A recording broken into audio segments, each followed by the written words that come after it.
We will hear arguments first this morning in number 74, 5822, Hampton against the United States. Hey everyone, this is not Leon. It's Andrew Parsons from Prologue Projects. I'm filling in for Leon while he's away. And on this episode of 5 to 4, Peter, Rhiannon, and Michael are talking about Hampton v. United States. All of the drug transactions were initiated by Hutton, the government's informant. He further testified that all the substances which he sold had been supplied to him by Hutton. This is a case from the 1970s about entrapment, when law enforcement coerces someone into committing a crime. Police claim they use this strategy to stop criminals before they act.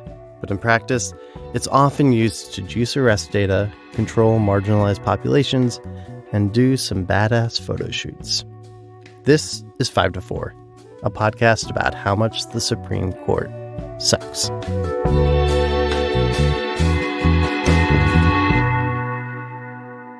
Welcome to 5 to 4, where we dissect and analyze the Supreme Court cases that have jerked around our civil rights like a Republican congresswoman jerking off her boyfriend in a public theater.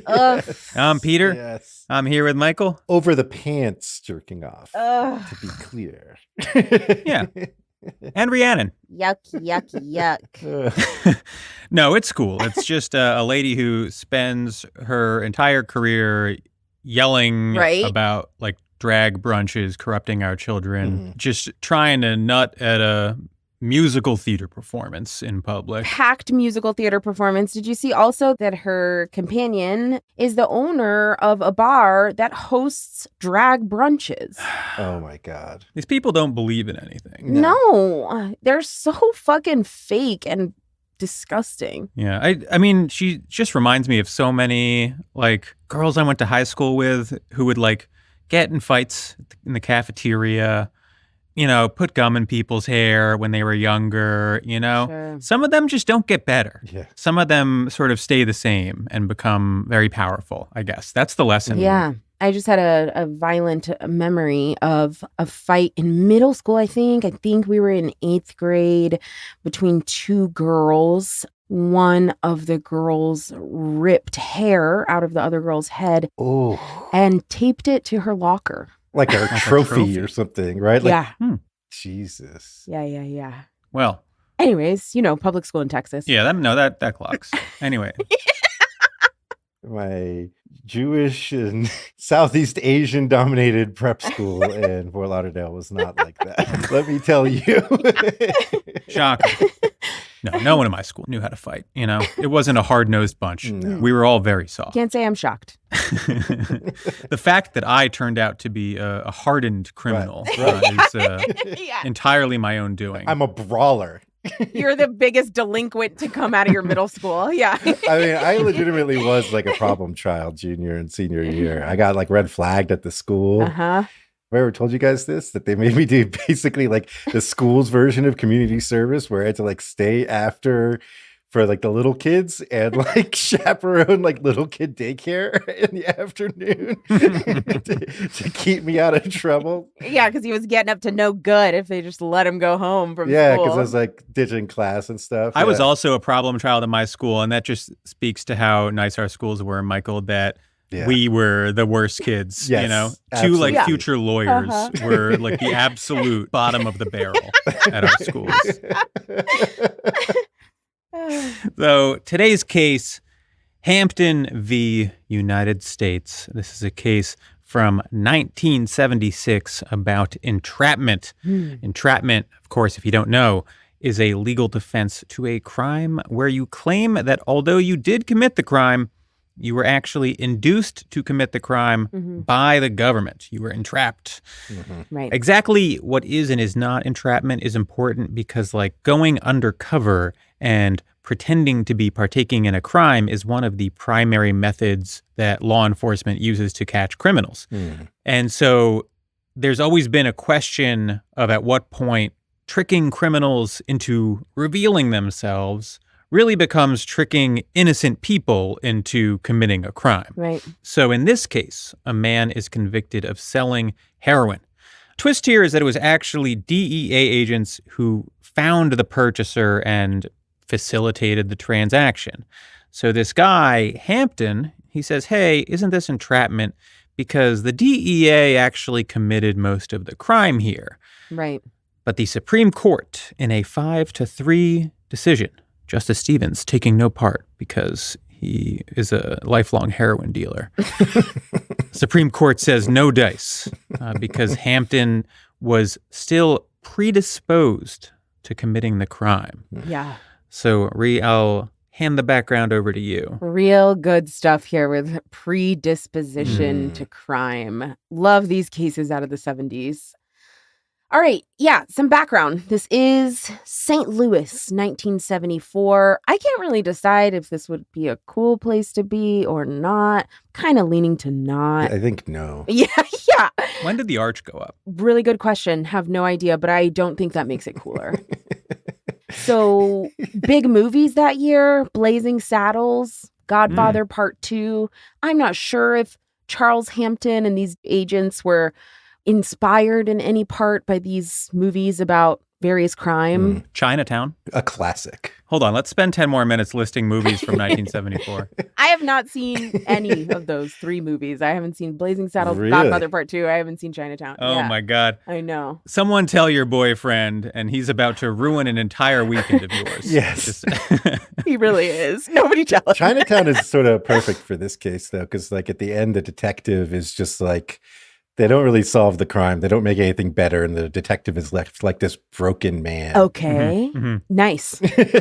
I do like that. Yeah. So this case, our boy Charles Hampton, he started playing pool with this guy at a bar. The guy's name is Jules Hutton. Unfortunately for Charles Hampton, Jules Hutton was a DEA agent. By the way, side note, the DEA, the Drug Enforcement Agency, had at this time just been opened, basically. It had just been in existence for a year, opened its doors to ruin lives and ruin entire communities, actually, by Nixon's Department of Justice in July 1973. Little baby DEA. Yeah. These are baby DEA agents. Very small. Tiny. So yeah, Hutton is a DEA agent. There are 2 stories about what happens next here between Hutton and Charles Hampton. So according to the DEA, according to Hutton, Charles Hampton told Hutton that he needed money and that he could get heroin to sell. Hutton tells Hampton that he can find buyers for the heroin, and they set up a meeting with 2 people who Hampton thinks are there to buy the heroin.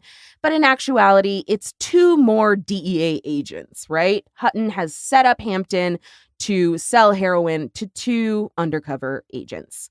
Now, according to the DEA, Hampton brought the heroin to the meeting. Hampton is the one who supplied the heroin, and the undercover agents buy the heroin for $145. Now, the next day, one of the undercover agents calls Hampton up and says, hey, I want to buy some more heroin. So they set up another meeting, and the undercovers again buy heroin from Hampton. And at that point, that's when the agents arrest Hampton. We're not actually heroin buyers. We are cops and we gotcha. Yeah.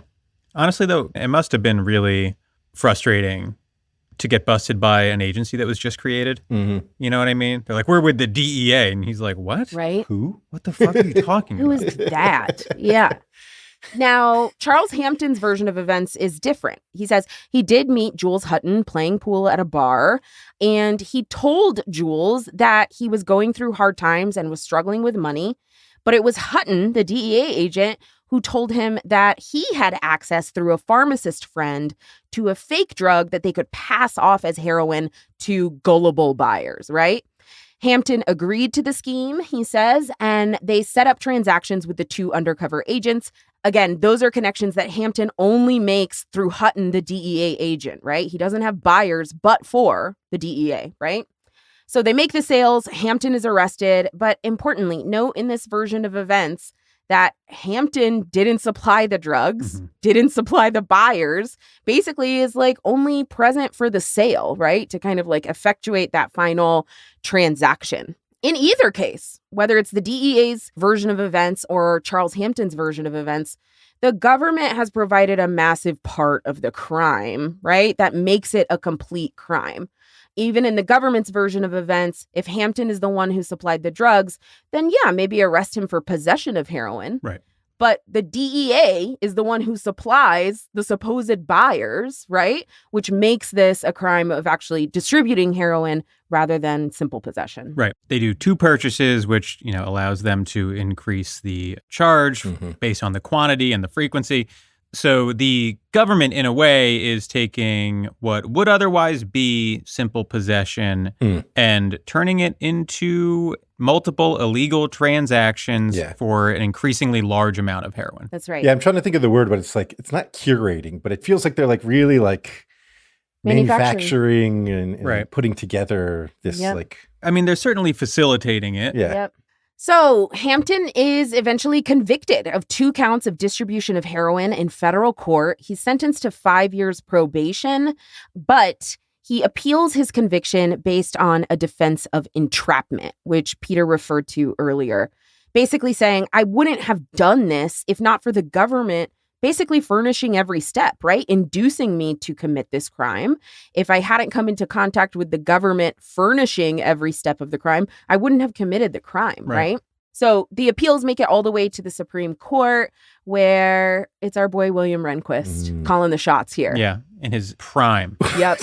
Sorry. What? just realized that the year of this is like our boy William Rehnquist is like currently buying a house with restrictive covenants on it. Like as he's hearing this case, he's like, no Jews. This is when he's buying the no Jews house. That's right. That's right. Yep. Hear more in our premium episode about William Rehnquist. So the legal question here is whether these types of situations where the government basically facilitates the crime violate the due process rights of the defendant. Essentially, that it's just unfair to the people being charged. And there are a couple of key cases about entrapment before this one. One is from 1932, Sorrells v. United States. The court there established the test for entrapment, which is basically that a situation is not entrapment if the defendant is predisposed to doing the crime. The court says entrapment applies when the government, quote, implants in the mind of an innocent person the disposition to commit the alleged offense. So even if the cops essentially set you up and facilitate the crime, the question is whether you were predisposed to doing that crime regardless. It's only if there was a true inception. Right. Yeah. Right. Am I getting crime vibes off this guy or no? Yeah. Uh-huh. Then in 1973, there was a case called United States v. Russell where the court sort of clarifies this. In that case, government agents had helped purchase a key ingredient for making meth. I believe that the ingredient was actually legal to buy. Yes. Rehnquist wrote the majority opinion, and he said, this is still fine because the defendant was predisposed to selling drugs regardless, but he goes on to say that it's possible that in the future there could be an exception to this rule if there was a case where the government's conduct is particularly outrageous. And so that's what's being disputed here. Hampton is claiming that the government basically did most of the crime here, and that should sort of qualify as outrageous enough behavior by the government that this is entrapment. But Rehnquist writes the majority yet again, and he says, no, you misunderstood what I meant when I said that in the last case. He says that it's true that the government played a more significant role in this case than in the prior one, but the difference was a matter of degree, not of kind. So, yes, they were more involved, but it was the same type of involvement as the prior case. He said that the government was still acting in concert with the defendant in this case, so you can't claim entrapment. He does not actually clarify what kind of conduct by the government would qualify as being of a different kind. Right. And I'm not sure that I understand what it means.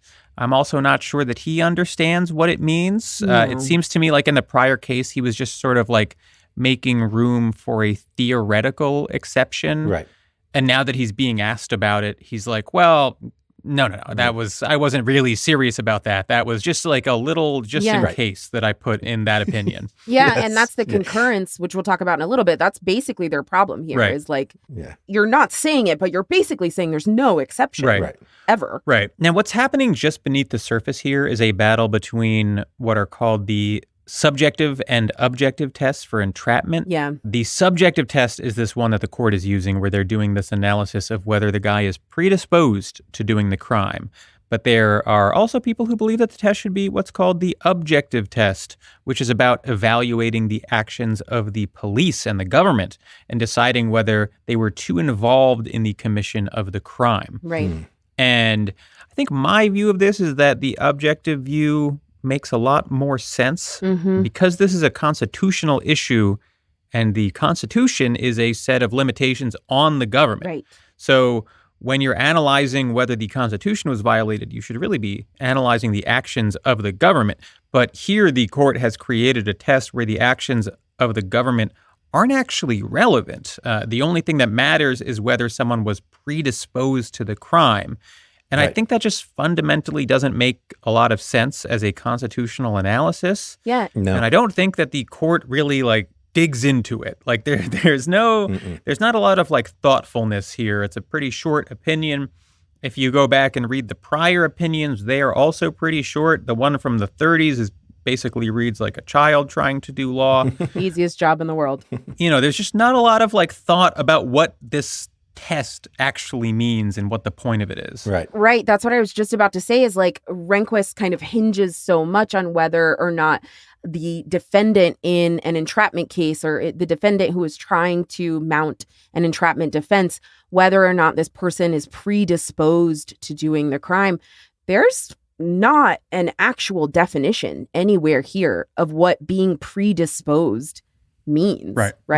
It's not even explained. It's like you said, Peter, it's are there crime vibes off of this person? Right. Well, then apparently they can't be entrapped, right? It's never the government's fault for facilitating a full crime, right? Right. It's weird because they could just say that what it means is that the defendant came up with the idea for the crime. Sure, right. Initiated it. And then in this case, they could say that it applies, right? That the defendant created the idea and maybe took some affirmative step towards effectuating it. But they don't actually say that. They just use this predisposed thing, which makes it seem they're just analyzing whether or not someone feels like a criminal to them. Exactly. Yeah. So there is a concurrence by Justice Powell here. It's joined by Justice Blackmun. And Powell and Blackmun are agreeing that Hampton does not have an entrapment defense in this case, but they don't really want to go as broad as the plurality is doing, in Rehnquist's opinion, in saying that basically every predisposed defendant will not have an entrapment defense, right? Which is basically what Rehnquist is saying without saying it. Right. Says it in a couple of different ways. That being predisposed to the crime is sort of the dispositive question of whether or not you can mount an entrapment defense, right? And that if you are predisposed to doing the crime, then you can't claim that the government entrapped you. So Powell is saying in the concurrence, I don't think that's what due process means, right? Due process must mean something more than that we do take into account the, potential outrageousness of the government's actions, that we do take into account what the police are doing. He also mentions that all of these entrapment cases have been about possession and distribution of drugs. There are tons of other criminal cases, right, where police action, government action, and the defendant's actions could be really, really different. And so to say at this point in these short opinions where the precedent has only just been about drug crimes, that predisposition is this dispositive thing, Powell's not ready to go that far. That's basically it. This is a really short concurrence, a couple of paragraphs. And at the end of the day, Charles Hampton still screwed. Yeah. Certainly not foreshadowing these issues creeping up into other areas of law in modern day at all. Yeah. Brennan has a dissent, also pretty short.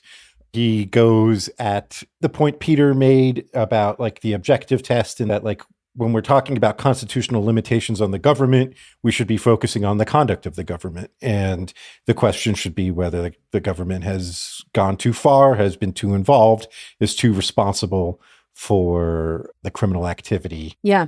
I think that's all just obviously true.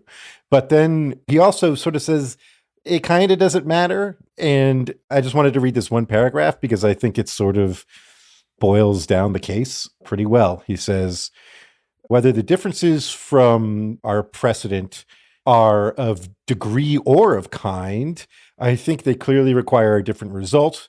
Where the government's agent deliberately sets up the accused by supplying him with contraband and then bringing him to another agent as a potential purchaser, the government's role has passed the point of toleration. Right. The government is doing nothing less than buying contraband from itself through an intermediary and jailing the intermediary. Right. Mm-hmm. Yeah. I mean, on one set of facts here, that is exactly what happened. Yeah. Right.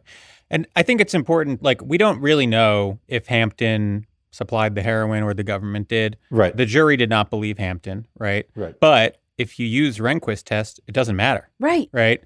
And that's what's wild about this. And, just to put this in perspective, something that our listeners can maybe relate to a little bit more, imagine that you are a relatively frequent marijuana smoker, right?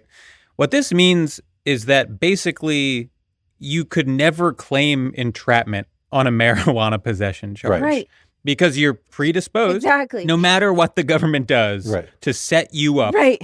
Because you're a regular user of marijuana, you're predisposed to possession. Right. No defense. That's the framework that Rehnquist is setting up here. Yeah. And the entrapment defense, like we've mentioned, flows from, at least in part, the due process clause. So this is like a constitutional protection, which means literally, if you're a regular marijuana user, you have fewer constitutional protections than someone who does not regularly use marijuana. Right. Right. Right. If you have this predisposition, Right. that's what this like holding kind of stands for. Right. Yes. Yeah. And I think, talking about this case, maybe transitioning into like some discussion here, something we haven't said so far in the episode is that like on a basic level, we were talking about the government creating crimes. Yes. Participating in crimes. Right. Right. And then what we hold otherwise innocent people who get like wrapped up in this, what we say their fault is and how we punish them for their involvement in a crime that the government created or facilitated or Right. made worse, right? Made more serious. Yeah. And this like entire body of law seems to be built around the idea that there are like criminals and non-criminals. Absolutely. Right. With this predisposition thing. Some people are predisposed to Yep. committing a crime and some people are not. And we're going to smoke out the bad guys, Yes. right? It's really an inversion of how prosecutions are supposed to work, where like someone needs to have the intent to commit a crime and then take actions to make the crime happen. With entrapment, you have situations where the government is fostering the intent and facilitating the act of the crime, right? So the more the government is involved, the less the traditional elements of a crime are actually present, Right. which should mean at the very least that the government needs to be careful in these situations. And I'm not saying that, like, I think undercover agents or sting operations are inherently unconstitutional, but all of this exists on a spectrum. And the more the government is involved in the crime, the larger the due process concern. Absolutely. The analysis that the court uses for this, based on whether the person is predisposed to the crime, is basically a way of skirting all of this and just being like, well, the government's actions don't matter because this is a bad boy that we're talking about. Yeah. Right? This is a very bad boy. Yeah, period. One thing I'll say, Peter, is like one big reason why sting operations and, violent undercover operations led by the police aren't unconstitutional is because the Supreme Court hasn't said they are, right? Right. Has decided that they're A-okay. The reason I'm sort of like ambivalent on them generally is because like you can imagine situations where I don't think that they are like creating any sort of great injustice. And there are also situations where you can say that it would be almost impossible to fight certain very dangerous forms of crime without them. But I think that those situations are actually fairly rare, right? You look at like the To Catch a Predator style stings. Those aren't something that we need every police department across the country running. Right. And there's also a huge gap between someone standing on a corner being like, illegal guns and drugs for sale, and then a cop walks up and says, yeah, I'll take one, and then busts them afterwards, and a cop walking up to someone in a bar and being like, hey, you know how to get a hold of any guns and drugs? You know what I mean? Right. Right. There's a huge gap between those. Yes. And we need to respect that those are different situations. Yeah, absolutely. I think the rareness, the infrequency of sting operations and undercover agents, these massive undercover schemes by the police, the infrequency of their effectiveness, right? And actually how sting operations and undercover operations are actually frequently abused by the police, just like all of the other powers that we give them with no accountability, right? No limitations. I think that is a significant consideration in how things like entrapment in these cases actually operate in people's lives. And that makes me think about this idea that the government itself is creating more crime so that it can entrap people in these schemes and then arrest and punish them for doing the crime that they facilitated. Just goes to really emphasize the idea that crime is a social construct, right? Mm-hmm. If the government can create it and do it and make opportunities to do crime in order to catch the people that fall into their trap, right? Right. I think it supports this idea in other areas of criminal law that the choice of what to make criminal activity and then the choice of who to prosecute for that criminal activity, it's not these objective decisions that just come the penal code in your state, right? These are policy choices that are made by politicians and law enforcement and are frequently abused. Right. This feels like a good time to take a break. And we're back. One of the ways that people always talk about crime as a social construct is by pointing out that police dedicate an enormous amount of resources, relatively speaking, to petty larceny versus, say, wage theft, right. which everyone knows dwarfs all larceny every year. Yeah. And these are not just policy decisions, but decisions that cops make about what they believe crime to be, what crime they believe to be important, and where the billions and billions of dollars that all the major cities pour into the police budget should go. Exactly. And you can't separate out those discussions from the fact that this is just some guy at a bar, at worst, being like, I can get some heroin if you can sell it. And then the government stepping in and basically doing the rest of the transaction. Right. Yeah. Right. And that makes me think about generally the role of police and policing in American society. If you don't give it much thought, you're like, oh, they protect the public. But I think if you're looking at it from an anthropological perspective, that's not really the case, right? And I think this is a good illustration of that. They're more sort of the branch managers of American civil order, right? If you work at a local McDonald's, your branch manager runs the show and is sort of the be all end all, but they're a little nothing compared to the corporation, right? That's their boss. The police in this country serve wealthy and corporate interests, right? They serve the political elite. So yeah, they manufacture crime in order to lock people up because there is a broad social policy of locking up as many poor and especially brown poor people, as many as possible. Exactly. Right? That's an American social policy going back 50 years to Nixon, the law and order candidate, right? Who was elected in reaction to the civil rights movement. Exactly. This is a long running decision that elites have made. And this is just cops acting on that policy. Right.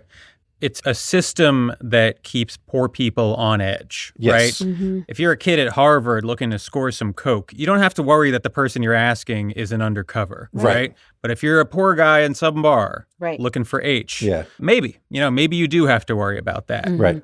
There are tons of situations where different people committing the same crime not only get treated differently, but think about it differently because they know that they are treated differently. Mm-hmm. If I had grown up poor and black and had behaved how I did, we would not be on this podcast together because I would be in prison. 100%. Absolutely. Yeah. You kidding me?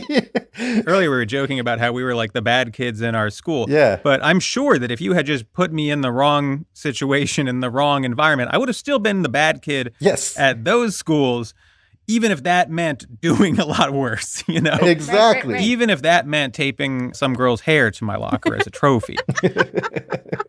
You know, being poor makes these stakes high. Yeah. In all these situations where the stakes are low for people who are well off. Yeah.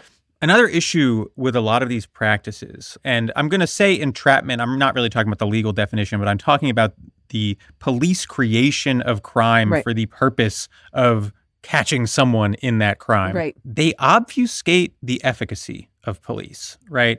Obviously, as a society, we would like to have a sense of how effective police are. And that's actually somewhat hard to measure for a lot of reasons. We can sort of measure it within narrow confines. Like, it's hard to know how many murders police prevent, but we can see how many they solve Right. after they are committed, right? Mm-hmm. Most of the data we have about police efficacy is really about clearance rates, right? Mhm. One, how many reports of a crime are there? And two, how many of those reports result in a charge or a conviction? Now, this data is not very precise, but it does sort of unequivocally tell us a couple of things. Mm-hmm. Namely, that police are bad at solving crimes. Yes. Right? Mhm. And that they have gotten drastically worse in recent decades. Clearance rates for murders in this country hover around 50%, and that is higher than any other crime. The rate for violent crime generally in recent years is barely above 40%. For rape, it's about 30%. By the time you get to auto theft, it's about 12%.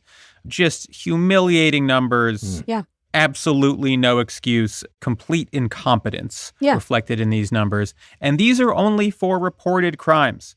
Many crimes go unreported, Right. some more than others, so the actual clearance numbers are even lower. Mm-hmm. So one purpose that these operations serve, in reality, is to juke the stats in the favor of police, right? Right. They get to create a crime and solve it all at once, right? Yeah. This then gets baked into the data, which makes cops look like they're solving a higher percentage of crimes than they actually are. Right. They get to do sick photo spreads with like $80 in singles Mhm. and like a plastic gun. Right.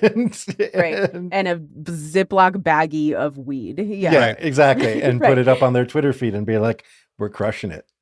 Yeah. Right. Exactly. Got this off the streets today. Right. Yeah. Cops will say that these operations are a way of smoking out criminals and maybe discouraging crime, Mhm. right? Mhm. Keeping, like, you know, the real criminals uneasy. Is this guy a cop? Is he not? Mhm. That's probably true to some degree, but it still obfuscates what the true crime rates are and how effective cops actually are at solving crime. Mhm. We truly don't know. Yeah. We know that they're relatively ineffective and even Mhm. less effective than the numbers tell us, but we have no real concept of how effective police are. And part of that is that they get to manufacture crimes and solve them Right. on their own. Exactly. That little pat on the back for me. I went and like did a crime and then solved it. Right. Yeah. Right. Surely it's true that some of these operations get people who otherwise were about to commit a crime off the streets.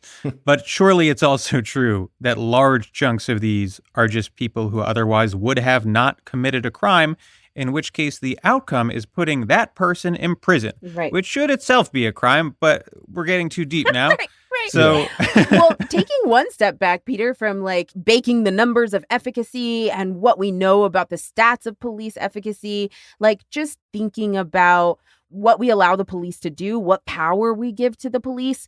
And it's really about like thinking about if you want to live in a society where police say that in a large percentage of situations, the only way to stop criminals is to do more crime with them. Yeah. Right? Like, I just think you've got it wrong. I just think you've got it wrong if that's your argument, right? That the only way to stop some people, the only way to smoke people out, the only way to find the real bad guys is that we're doing crimes with them. Right. And that we create crimes and that we give people the tools to commit crimes. right. But surprise, we're actually there. So we gotcha, right? I just think it's like on its face, quite illogical and sort of obviously ineffective that you would be stopping crime, deterring crime, discouraging crime on any large scale by doing crime. And I think these little like one-off drug deals undersell how a lot of these operations work. Yes. A lot of these operations involve police attempting to get higher ups in, say, drug operations, right? Right. A crime organization. Yeah. Right. And so they bust someone at the lower level. Right. And then they become their handler. And they flip them. Right. They try to get them to report on the organization so that they can sort of develop charges against the rest of the organization. Right. Which means that they are actively managing people who are actively committing crimes and doing it knowingly. Right. This happens all the time. Yes. Every FBI operation to take down mob bosses, for example, involved them like basically overseeing mafia operations for years on end in order to like get whoever was at the top. And I don't know, to call it like morally hazy undersells it. You are making yourself a mob captain in these cases as a law enforcement official. It's what The Departed is about, right? Like, there are movies about how fucked up this is, right? Like, right. But yeah, I mean, you know, these operations sort of necessarily involve the cops turning a blind eye to certain elements of the crime or certain crimes in order to capture certain people doing other crimes, right? Yeah. It's all just a little too fucked up for me. Yeah. Yeah. And I know The Departed is a movie, but in many senses, like, again, you know, that culture, right, of allowing police to create crime so that they catch criminals, you know, you have to think of like what flows from that culturally and what the police feel they have the power to do, right? That corrupts law enforcement organizations, right? Because they're doing and managing crime as their job, right? And that increases their own criminal activity among themselves in their own organizations. It erodes public trust. This is not the creation or the protection of public safety. Yeah. I also want to point out that Donnie Brasco was also a movie, but it was based on a true story. So I don't know her. Eastern Promises, a good one. I don't know her either. Not based on a true story, but still excellent. Wait, you've never seen Eastern Promises? No, I don't know what Donnie Brasco is either. Never seen Donnie Brasco? I'm out of the loop. Pacino, Johnny Depp. You should see Eastern Promises because you see Viggo Mortensen's dick.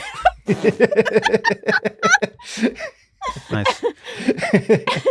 I was trying to figure out how to get Rita to watch a movie starring Johnny Depp, and you're just bringing dicks into it. It's unfair. Full frontal. Yeah, that is a huge reason why I watch a movie, to watch a grimy, middle-aged white guy show penis. Hang dong, I believe we're saying. In a brutal, gory fight, by the way. He's like getting stabbed in the back, and it's awesome. Wow, even better. God, that's the worst way to go, dick out. You know what I mean? just with your last burst of energy, just slowly trying to cover it. Okay, you have to cut all this. You know, talking about how this is morally hazy, you know, I did want to talk about some examples of real, like, sort of ridiculous overreach in terrorism cases. But before that, there's also a drug case I wanted to mention. This American Life did an episode about it about 10 years ago called What I Did for Love that I recommend. It's very good. This is not a case where they're trying to roll people to get to their higher ups, as far as I can tell, or not a serious effort. This is where Central Florida Police Department put an undercover agent in a high school. A young woman, some kid got a crush on her and was like asking her to prom.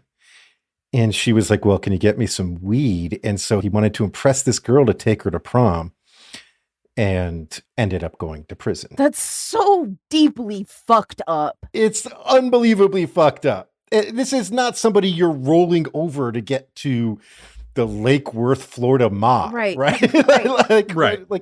We're literally just like plucking kids having fun out of school and ruining their lives. That's why before you ask someone to prom, if anyone out there is in high school, ask them whether they are a cop. That's right. They have to tell you. But yeah, this sort of cancer in American law enforcement metastasized after September 11th, 2001, with anti-terrorism operations by the federal government and various state and local law enforcement agencies. Mm-hmm.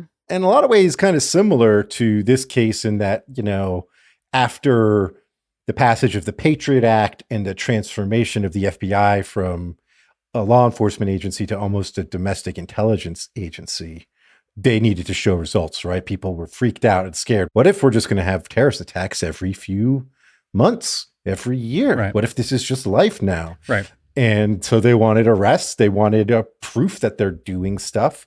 And the first big one was out of South Florida, Miami, a group called the Liberty City 7, which it turns out were a bunch of dudes who thought they were ripping off the police informants. These were guys who were hard up for money.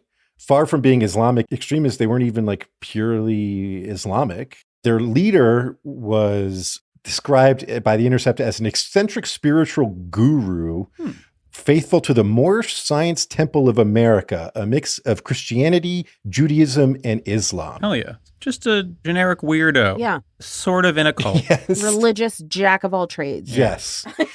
He's hard up for money. Some of his, most ardent followers are also hard up for money because they have family members who are sick and have expensive health care. And so they're basically like blowing smoke up the FBI's ass, being like, oh, yeah, we'll get you missile launchers. Oh, yeah, we'll bomb this bridge, whatever. We just need the money. We need the money. Meanwhile, the FBI informants are also like trying to get paid by the FBI. They're amateurs themselves. Yeah, exactly. And these guys are just ripping each other off. And this was like a huge high profile bust. I think 5 of them went to prison for like 8 years each as a result. There was a guy, Shawahar Mateen Siraj, a Pakistani who was borderline intellectually disabled. He's on tape being asked to plant a bomb at a subway station and saying he needed to ask his mom. That's what we're dealing with here, right? Yeah. And also on tape, I think 18 times saying he actually didn't want to plant the bomb, did not want to harm anyone, and didn't want to be involved in anything that could hurt people. And his sentence was for 30 years. He's still in prison. Parole will be available in 2030. He was, I think, 19 and desperately trying to get out of something he got like way in and over his head in, literally on tape, saying like, I don't want to be a part of this. Right. Yassin Aref, a Kurdish man. I'm just going to read this from this New York Times article because I feel like can't improve on their description of this, was found guilty of providing material support after he watched an informant pretend to lend a friend some money. The informant claimed that the funds were obtained by selling a missile launcher to be used to assassinate a Pakistani ambassador. Aref couldn't follow English fluently and said he didn't realize what he had witnessed. He thought the absurdity of this case would finally be exposed when the government admitted that a translation error had led officials to mistakenly conclude that he was a military commander. Oh, he went to prison for several years for watching some guy fake lend some other guy some money. Right. And this is tied to, the point I was making about social control. Like there was a decision in 2001 that people of Arab descent, people who practiced Islam, as a religious faith, were no longer going to be full and fair and equal citizens, right? Their citizenship was now lesser and they were going to be policed heavily, and we were going to lock up as many of them as we could on as many charges as we could. And manufacturing crimes, it served 2 purposes. One, keeping the public scared that, oh, wow, there's still all these terror plots going on all the time. There's these bad guys out there. Right. While reassuring them, but we're on it. Yeah. We're on it. Yeah. We are locking these guys up by the hundreds, the hundreds. And it's really disgusting. And it's the spiritual and intellectual air of this case. Yeah. Yeah. Absolutely. And a lot of these cases, the anti-terrorism cases, have the sort of fundamental problem that we talked about where the defendant didn't even think of the crime, but instead was just targeted. Oh, yeah. Like, what's incredible about this is that the FBI's strategy often mirrored militants who were recruiting, right? You know, if you're a militant who actually is a terrorist or affiliated with a terrorist organization, you might go to a mosque and try to identify young, disaffected, vulnerable, Mhm. perhaps not particularly intelligent individuals at the mosque and target them for recruitment. The FBI did the same thing exactly. Yeah. with the goal of getting them to just be like, yeah, okay, maybe I'll do that. And then they were busted. And there were multiple cases. The Shawahar Mateen Siraj case was one of the more prominent and outrageous because of the fact that he was basically intellectually disabled. But there were tons of cases where agents were just pressing the issue of like, basically, let's do terrorism. Don't you want to do terrorism? Let's do terrorism for years until someone finally capitulated to a degree that they felt was criminal Right. Yep. and busting him. Mhm. That was enough for them to say that they were predisposed in these cases. Yeah. And I think that the way that law enforcement treated Muslims after 9/11 kind of mirrors how they treat poor people. And what I mean by that is that the idea here was that there are good Muslims and bad Muslims, and we're going to find the bad ones, right? So when they spent 2 years convincing someone to participate in a terrorist plot and the person finally did something affirmative, they were like, ooh, got one, right? Just like when they leverage a poor person who's in a bad situation and maybe needs some cash to try to get them to participate in a drug deal, they can imagine that that was a bad guy, right? That they have gotten a bad guy rather than the pretty obvious reality to anyone who's ever taken like a fucking sociology or psychology course that all you did was squeeze someone, an innocent person who was in a bad spot and make their situation worse until it was technically criminal. Right. Yeah. And if you think we're just like putting our gloss on this, like there are former FBI agents who say this, right? Say that this is what it was like. There was one quote that stuck with me from an Intercept piece. This guy, Mike German, former FBI special agent who did undercover work for terrorism investigations, says that had he told his supervisors that he wanted to initiate an operation targeting individuals who did not belong to a terrorist group, did not have any weapons, and did not have a plot, and that the FBI itself would provide all those things in the course of the operation, they would have, quote unquote, sent me to counseling. But the 9/11 attacks changed that.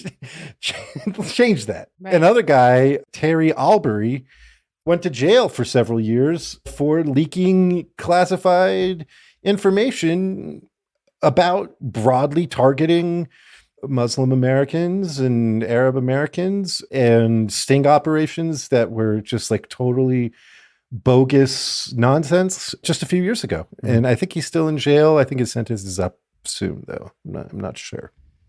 So we're hitting on a broad spectrum of law enforcement conduct, but it is sort of predicated in a few basic concepts. One is that there are in-groups that are safe and there are out-groups that it's open season on. If you are in a poor community, a Black community, you can get relentlessly targeted by law enforcement with drug stings, etc. If you are in a Muslim community, you can get relentlessly targeted by the FBI. And another is just this concept that I've been hitting on, that they really believe that criminality is like almost biological, that it's something innate to people, that there are good guys and bad guys, a belief that is particularly ironic since just about every police officer in the United States is a criminal in like the literal sense that they commit crimes. Right. And that doesn't register to them because they will forever view themselves as the good guys, and the people in the FBI will forever view themselves as the good guys.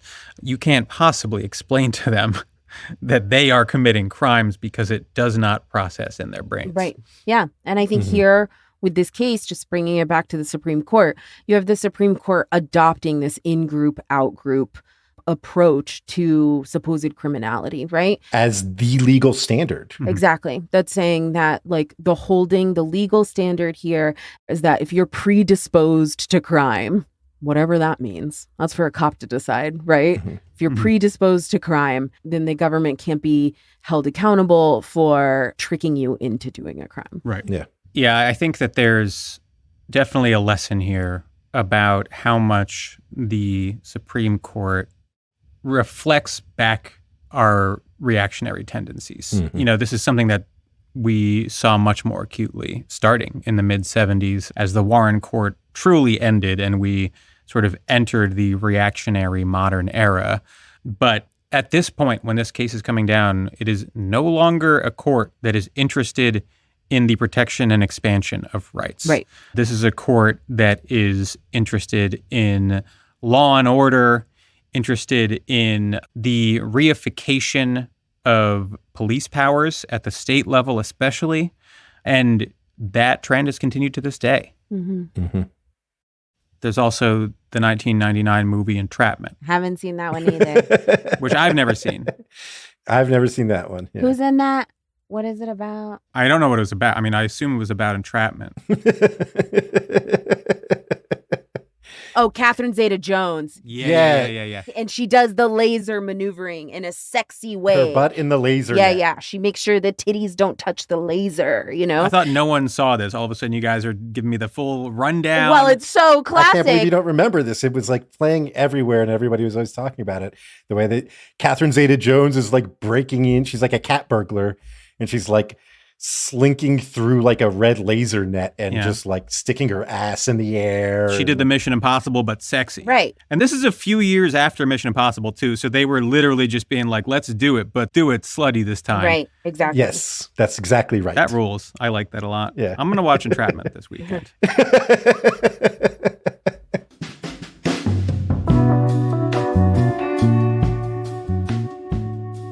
All right, folks. Next week, premium episode about the Southern Manifesto. You have probably heard of Brown v. Board of Education, but did you know that nearly every Southern politician in the United States subsequently signed a document in support of segregation? Yeah. And eventually effectuated a small to medium-sized retreat on the part of the Supreme Court itself? Find out more on next week's episode of 5 to 4. Follow us on social media at 54pod.